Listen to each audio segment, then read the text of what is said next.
අද අපේ මේ වීඩියෝවේ අන්තර්ගත වෙලා තියෙන්නේ ලෝකයේ වෙච්ච අමුතුම සිදුවීම් 21ක්. මුහුදු ඇල්ගී වලින් වැසුණු වෙරළ තියෙන ගුරුත්වාකර්ෂණයට පිටුපාන පැල ඇටි අමුතුම ආකාරයේ පාපැදි තරඟ සහ තවත් බොහෝ දේ මේ වීඩියෝවට අන්තර්ගතයි.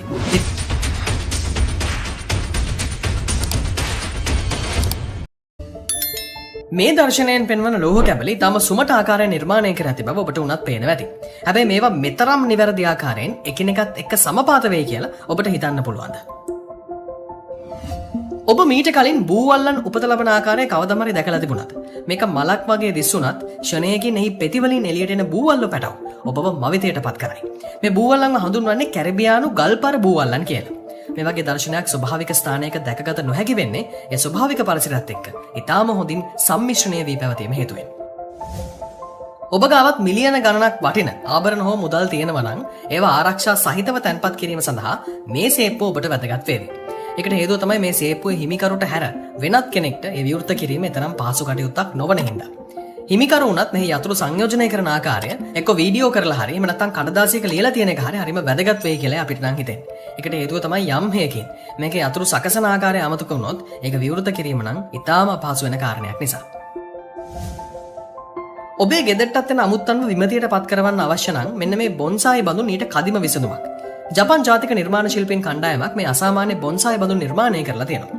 ඒ තියෙන විශේෂත්වය තමයි බොන්සායි බඳුන් ගුරුත්වාකර්ෂණයට නතු නොවි පා වෙමින් පැවතීම. මේ බොන්සායි පැල අඩංගු කුඩා බඳුන් මේසයකට ඉහළින් පා වෙමින් පැවතීම හරිම ආකර්ෂණීයයි කියලා ඔබටත් හිතේවි. දැන් මේ දර්ශනය නම් ඔබ මීට කලින් දැකලා ඇති කියලා අපි හිතන්නේ. නිදිකුම්බ ස්පර්ශයට පමණක් නෙවෙයි තාපයටත් ඊටම සංවේදී ශාකයක්. නිදිකුම්බ කොළ සහ අතු හැකිලිලා යද්දී එයින් අමුතු දුර්ගන්ධයක් නිකුත් වෙනවා. ස්වභාව ධර්මයේ අපූර්ව නිර්මාණයක් වන මේ නිදිකුම්බවල ආරක්ෂක යාන්ත්‍රණය ඊටම සිත් අද ගන්න අසුළුයි. ඔබත් කුඩා අවදියේදී ගහක් මත නිවසක් තනා ගැනීමට කවදම හරි හීන දැක්කද? අන්නේ දර්ශනය ඔබව මවිතයට පත් කරાવી. වසර දහස් ගණනක් පැරණි මේ දැවැන්ත වෘක්ෂය තියෙන්නේ චීනයේ හවායි කලාපයේ කොම්ලූන් වලයි. ඉතින් ගහක් මත ඉදිකරන ලද නිවසක නිවාඩුවක් ගත කරන්න හිතන් ඉන්නවා නම් මේක ඊට සුදුසුම තැනක්. ඔබ දැකලා තියෙනවද සරසුලක් නාදවන විදිය? යම් සංගීත භාණ්ඩයක් සුසර කිරීමේදී හෝ එහෙම නැත්නම් ටියුන් කරන එකේදී එහෙම නැත්නම් ගායනයක පිච් එක නිවැරදිව පවත්වා ගැනීම සඳහා තමයි මේ සරසුල භාවිත වෙන්නේ. සමාන සංඛ්‍යාතවලදී මේ සරසුල අනුනාද වෙන ආකාරය හරිම විස්මයජනකයි. ඒ වගේම විවිධ රෝගාබාධ වලට ප්‍රතිකර්ම විදිහටත් මේ වගේ සරසුලවල් අද ලෝකයේ බොහෝ තැන්වල භාවිත වෙනවා. මේ දර්ශනයෙන් පේන්නේ තුර්කියේ යොෂ්කැත් වේල්ලෙන් ජලය නිකුත් වන ආකාරයයි. ඊටම වේගයෙන් නිකුත් වන ජල කදම්බයට නතු වීම භයානක වුණත් ඒ දිහා බලාගෙන ඉන්න එක නම් ඊටම ප්‍රියජනකයි. ආත්මාරක්ෂාව සඳහා භාවිත කරන්න පුළුවන් මෙවලමක් තමයි මේ තියෙන්නේ. ඒ වගේම ඔබට අතින් අල්ලන්න බැරි ඕනෑම දෙයක් මේ උපකරණය මගින් පහසුවෙන් අල්ල ගන්නට පුළුවන්. තාක්ෂණික ශිල්පීන් මේ වගේ උපකරණ නිර්මාණය කිරීම සඳහා මුලින්ම යොමු වන්නේ 1960 ගණන් වලදී. වර්තමානයේ වෙද්දී මේ වගේ මෙවලම් වලට තව තවත් නවීන තාක්ෂණයක් වෙමින් පවතින්නේ. මේ හින්දා නුදුරු අනාගතයේදී අයන් මෑන් වගේ සුපිරි වීර චරිත භාවිත කරන අධිතාක්ෂණික ඇඳුම් සහ මෙවලම් අපේ එදිනෙදා වැඩ කටයුතු පහසු කර ගැනීම වෙනුවෙන් භාවිතයට ගන්න පුළුවන් වේවි කියලායි විශ්වාස කළ හැකියි. මේ බලන්නකෝ මේ රෝලර් කෝස්ටර් එක ක්‍රියා කරවීම සඳහා දැඩි වෙහෙසක් ගන්න ඕනයි කියලායි ඔබට උනත් හිතෙන්නට ඇත්තේ. ඔව් මේ යන්ත්‍රය ක්‍රියාත්මක වන්නේ මිනිස් ශ්‍රමය උපයෝගී කරගෙන. හැබැයි මේකේ තියෙන විශේෂත්වය තමයි දරුවන්ව රෝලර් කෝස්ටර් එකේ ගමන් කරවීමට අවශ්‍ය ශක්තිය ලබා දෙන අතරතුර ශරීරයට මනා ව්‍යායාමයකුත් ලැබෙන එක. කපන ලද ගස්වල මුල් කොටස ඒ ස්ථානයේ නිවත් කිරීම නම් එච්චර පහසු කටයුත්තක් නෙවෙයි. හැබැයි මේ උපකරණය භාවිත කිරීමෙන් මේ කාර්යය ඉතාම වේගෙන් ඒ වගේම පහසුවෙන් සිද්ධ කර ගන්නට පුළුවන්.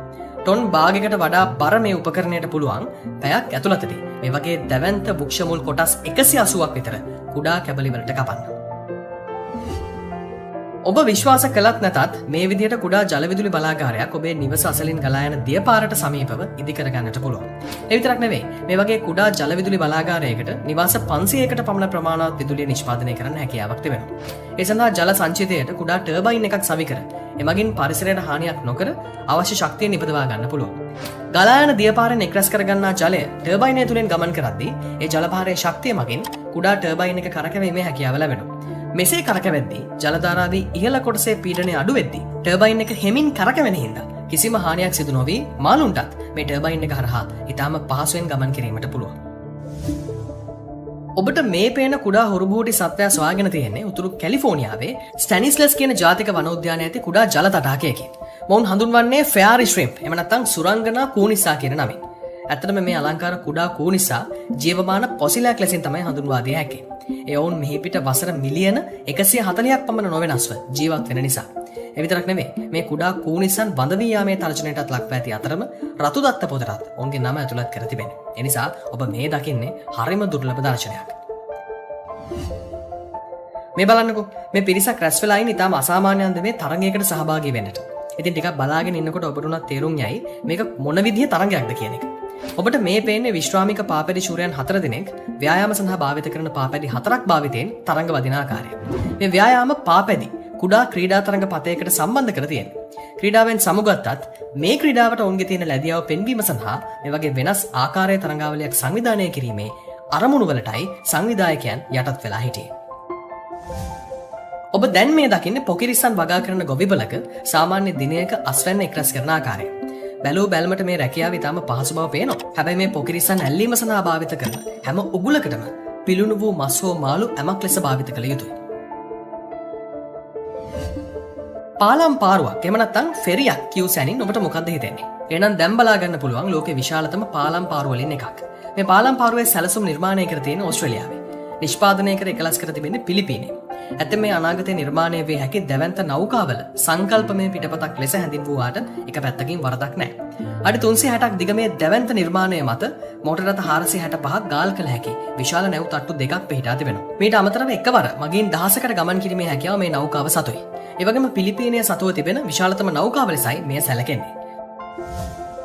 ඔබ මකුළුවන් හෝ දලඹුවන් වැනි අඩු සහිත සත්වයන් ප්‍රිය නොකරන කෙනෙක් නම් අපි දැන් පෙන්වන වීඩියෝව මගහැර යාම උචිත වේවි. ඒ මොකද කියනවා නම් මේ පෙන්වන සත්වයා මකුළුවා සහ දලඹුවාගේ එකතුවක් කිව්වොත් නිවැරදි. මේ සත්වයා හඳුන්වන්නේ මංකි ස්ලග් දලඹුවා කියන නමෙන්. එවෙන්ම හම්බෙලි පිලවා ලෙසටත් මේ සතා හඳුන්වනු ලබනවා. උගේ නම වගේම පෙනුමත් එතරම් ප්‍රියජනක නැහැ. ඔවුන්ට කකුල් වෙනුවට චූෂක තමයි පිහිටලා තියෙන්නේ.